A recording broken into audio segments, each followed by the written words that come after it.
It's good to be with you as we start another week, and we're so thankful here for all that the Lord is doing. You know, Christmas is a wonderful season of the year. People do stop and think about the things of the Lord.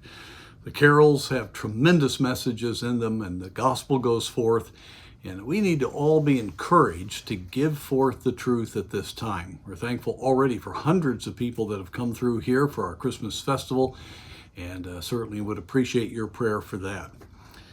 It's always a blessing to hear what the Lord said when he was here on earth. He warned his disciples that it wasn't going to be easy, that if we were going to be identified with Christ, we were going to have problems.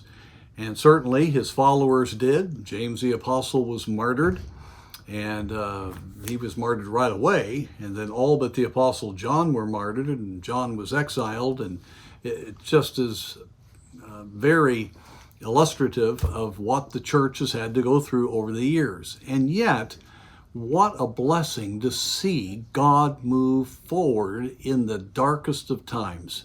There's nothing like serving God and having the blessing of knowing him and then seeing God reach this world.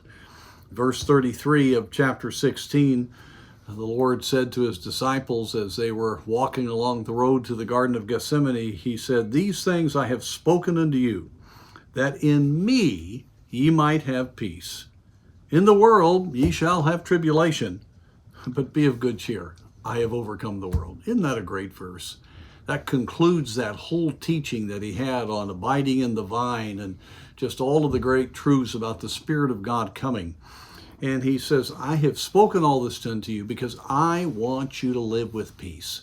You know, you can be in the most troubling situations, but when you're walking with God, the peace of God just comes and flows out of your spirit and affects every part of your being. And of course, that's the work of the Holy Spirit. And the fact is, you're going to need that supernatural peace that's not based on circumstances, because in this world, there's going to be conflict. There's going to be tribulation. But then he makes that glorious statement, but be of good cheer. Be encouraged. Be lifted up, for I've overcome the world. Friends, we need to not be thrown. I've said this many, many times on these little times together.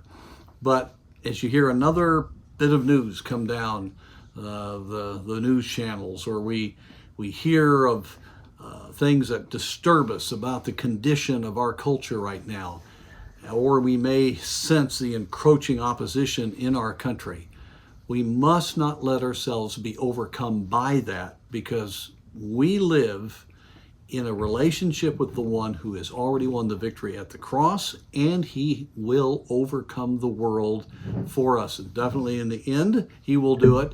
But God protects his people. God will work. He will take every opposition and turn it into a tremendous opportunity to get the gospel out and to cause his purposes to be furthered.